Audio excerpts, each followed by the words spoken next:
Bonjour à tous et bienvenue dans cette seconde vidéo qui traite des arbres binaires de recherche. Donc aujourd'hui, on va voir ensemble comment faire la recherche d'un élément dans un arbre binaire de recherche.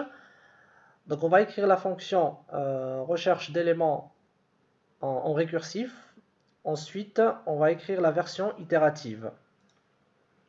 Alors ce programme, donc il contient déjà la création d'un arbre binaire de recherche, plus insertion, plus les trois parcours connus. Donc pour la recherche, maintenant je viens dans le point H et j'écris le prototype de la fonction. Donc la fonction retourne node étoile, donc un pointeur vers l'élément recherché, sinon ça retourne nul si l'élément n'existe pas.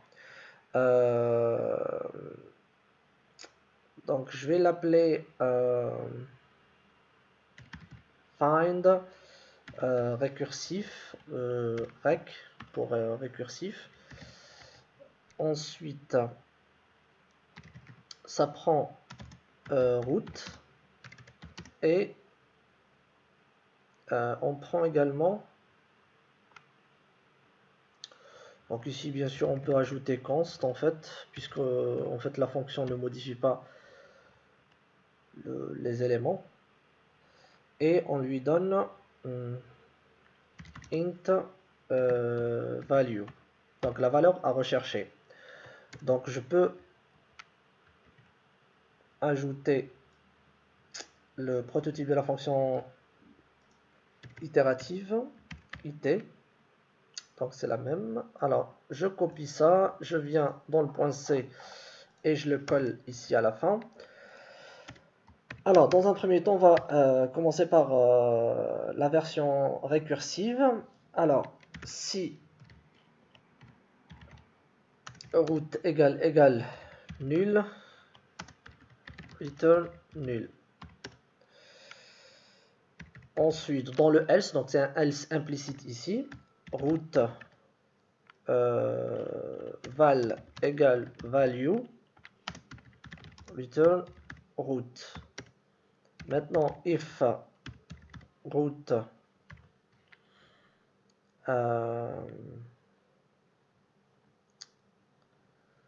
de left, ou plutôt de val inférieur strictement, ou plutôt je vais comparer value inférieur strictement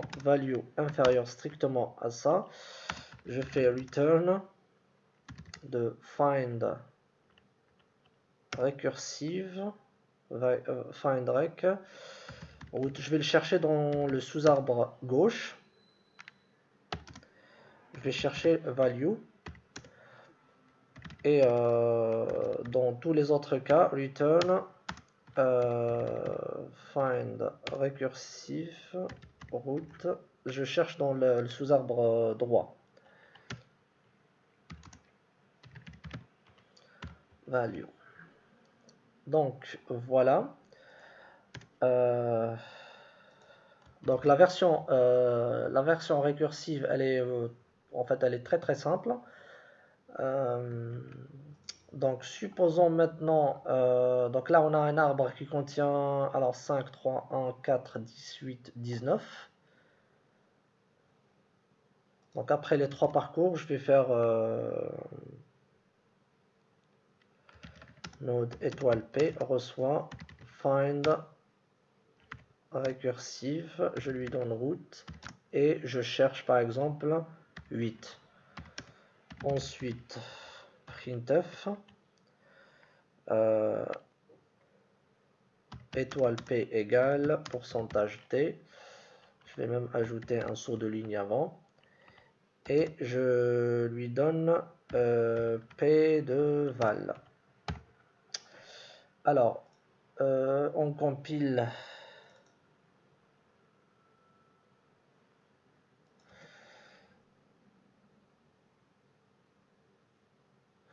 Bon là c'est sinon on peut enlever carrément const, c'est pas très important ici.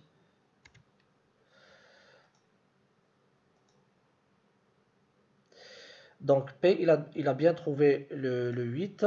Si je cherche par exemple le 19, il va trouver le 19. Si on cherche, on va dire 100, normalement, alors j'ai oublié d'ajouter quelque chose. If P, on fait ça.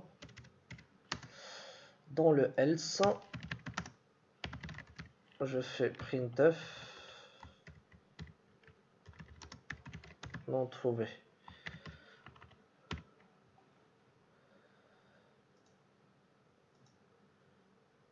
Donc il me dit que c'est non trouvé parce que ben, il n'a pas, pas trouvé 100. De toute façon, 100 n'appartient pas à l'arbre binaire de recherche.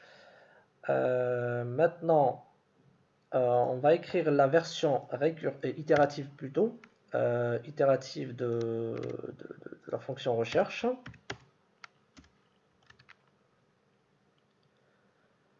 Donc je peux faire node étoile p reçoit route, ensuite while p et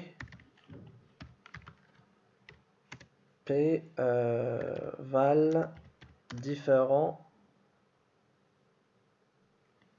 de value. Tant que c'est différent, alors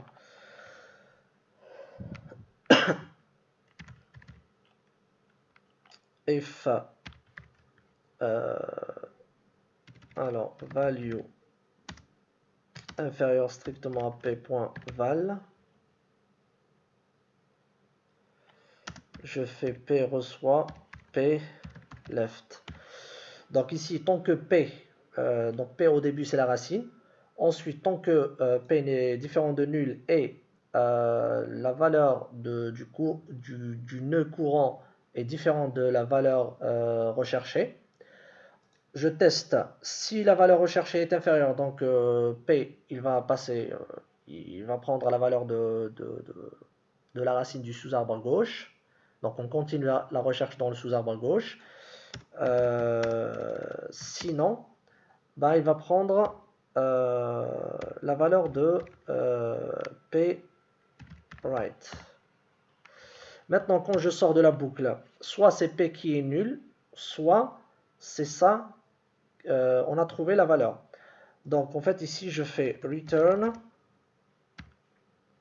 je peux utiliser l'opérateur ternaire. Donc si p égale, en fait return p directement, donc soit p égale à nul, soit p de val, la valeur de p est égale à value. Donc dans les deux cas je retourne p. Soit je retourne nul parce qu'on n'a pas trouvé, soit je retourne p parce que c'est p qui contient la valeur. Donc voilà, donc là je remplace ça par it. Il me dit non trouvé. Si je cherche 10, est-ce qu'il va le trouver ou pas? Il a trouvé le 10. Si je cherche par exemple le 5, il a trouvé le 5. Si je cherche le 19, il trouve le 19. 190 comme dernière valeur à rechercher. C'est non trouvé parce que l'arbre ne contient pas 190. Donc voilà pour cette vidéo. On a écrit deux fonctions qui font la même chose, une en récursive et la deuxième en itératif. Donc le but de ces deux fonctions, c'est de rechercher une valeur et de retourner nul si la valeur n'existe pas, ou un pointeur vers le nœud qui contient cette valeur-là. Donc voilà pour cette vidéo, on arrive à sa fin. N'hésitez pas à la partager et à la liker. N'hésitez pas à m'écrire dans les commentaires si vous voulez que je fasse un exercice. Et je vous dis à bientôt et au revoir.